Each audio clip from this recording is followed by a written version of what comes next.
Hey, Commanders Nation! Today's video touches on a sensitive issue but bets on the confidence in Washington's new project. If you've been following everything about the draft and had doubts about the selection of cornerback Trey Amos, stay tuned, because I'm going to detail the whole story, the backstage, and explain how Dan Quinn is showing confidence to dispel doubts about the rookie's health. Don't forget to subscribe, turn on the notifications, like and comment below. Do you trust the medical assessments from the management, or would you prefer not to take risks with such a high pick? The situation originated in the last draft when Trey Amos, with talent worthy of a first-round selection, slid to the end of the second round, falling to the Commanders at the 61st position. The reason? A back issue detected during pre-draft medical exams had many teams on high alert. What could have been a great bet was seen as a considerable risk by others, but Adam Peters and Dan Quinn saw it as a golden opportunity. As a fan, I was conflicted myself, but seeing the staff's confidence is reassuring to know we're on the right path. From the start of rookie minicamp, Trey Amos made it clear that he's focused, downplaying the previous diagnosis. The player showed in the early practices that he doesn't feel limitations, and that the issue is behind him. Observers note that both he and Dan Quinn are very confident, and that's a crucial difference. The coach was emphatic when answering questions, confirming that the medical examinations analyzed internally provided sufficient assurance to justify the bet, and that the nutritional and health team is closely monitoring Amos to ensure he hits the field 100%. Adam Peters, the general manager, has also shown not only confidence, but also professionalism in building the roster. In recent years, Commanders fans have witnessed hasty decisions and poorly planned bets, but now it finally feels like there's a long-term plan, where each athlete is scientifically evaluated before being placed on the field. This transforms the entire atmosphere around the club and inspires confidence to face the season knowing the risks are calculated. For those who enjoy tactical analysis, the addition of Trey Amos represents a significant upgrade in the defensive unit. Considered the best coverage cornerback in the last draft, Amos combines physicality, speed, and above-average game intelligence. He is the kind of player Dan Quinn has always valued in previous defensive projects because he can anticipate routes, thrives on contact, and doesn't shy away from physical play. If Amos really takes off, he can form a formidable duo with Marshon Lattimore on the edges of the secondary, especially if Lattimore bounces back after a tough year due to injuries. With a potential duo of Amos-Lattimore solidified on the sides, Mike Sainristil gains space in the middle. The athlete excelled playing in the slot in college, as well as in his initial adaptation to the NFL, and can assume this fixed role, further increasing the defense's flexibility against multiple offenses. As a fan, I get excited thinking about these combinations, as for many years, we felt the lack of a versatile defensive foundation capable of holding strong NFC opponents. Of course, despite the optimism, the debate around Amos's back issue will resurface with every intense play, especially during the early gigs in the schedule. Even with the confidence of the coach and the player himself, injuries are always a concern for any franchise, and in football, there's no margin for error in medical decisions. Therefore, closely following Trey Amos's performance in the early months will be critical to understanding whether the Commanders' bet pays off or not. Now, let's discuss a duo that could change the destiny of our secondary and perhaps bring more balance to the team in 2025.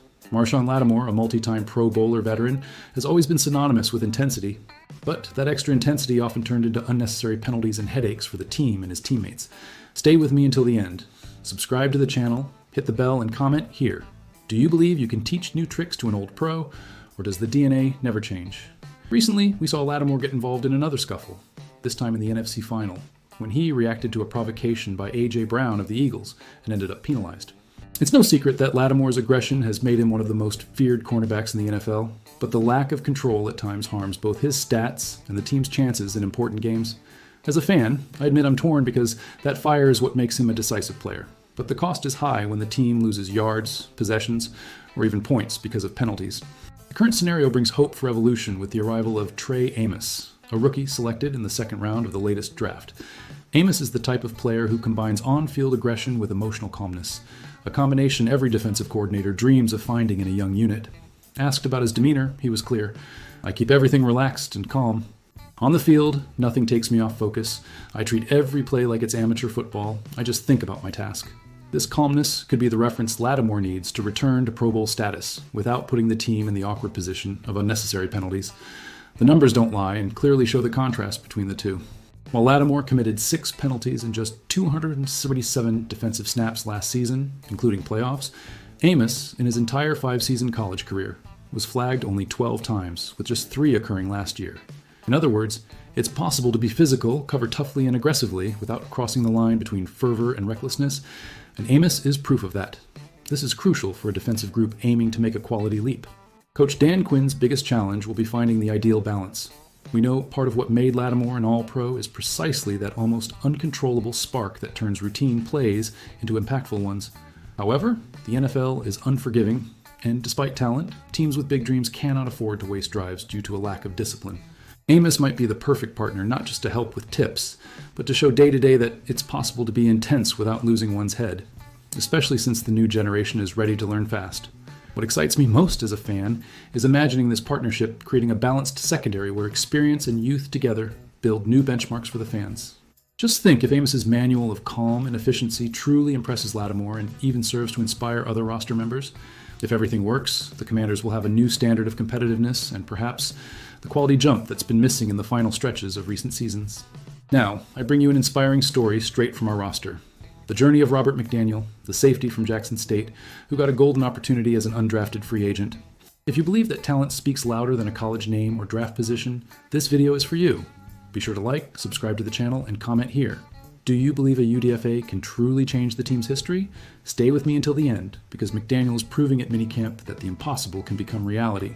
For those who have been following the NFL for a while, you know there's always been a belief that sooner or later, true talent gets discovered. This trend is accelerating. More and more players from small colleges are making their mark and having a significant impact on franchises. Just look at names like Austin Eckler, who arrived at the Commanders already established after going unnoticed in the draft, even coming from Western State, a less renowned college. These stories of overcoming obstacles always resonate with those who love the sport. Robert McDaniel's story is precisely this: a young man who built a solid career at HBCU Jackson State, facing all kinds of challenges in pursuit of his dream to play in the NFL. He himself cites legends like Shannon Sharpe, Jerry Rice, and Walter Payton as his references, people who also came from lesser-known universities, and prove that you don't need to hail from Alabama or Ohio State to become a star. This inspires fans because it shows that the history of the Commanders can be written by anyone who embraces the opportunity with courage. The first big step for McDaniel was clinching his contract as a free agent after the draft. After standing out in meetings and practices, he secured a 3-year deal with Washington, and if it's up to him, not a moment will be wasted. In an interview, McDaniel was straightforward. 90% of life is what's out of our control, but the remaining 10% is how you react, emphasizing that staying positive and working hard has always been his response to obstacles. And for those who enjoy stories of resilience, it makes you root for him even more. Now the challenge becomes even more interesting. The Commanders lost Jeremy Chinn to the Raiders this offseason, creating an opening for new names to seek prominence in the secondary. The path is open, but by no means easy. McDaniel will need to fight for his chance, not only with other UDFAs and backups, but with Dominique Hampton, Tyler Owens, and a base that is growing. This doesn't worry the player, seasoned under the pressure of minimal opportunities, and with the drive to make history in a competitive roster.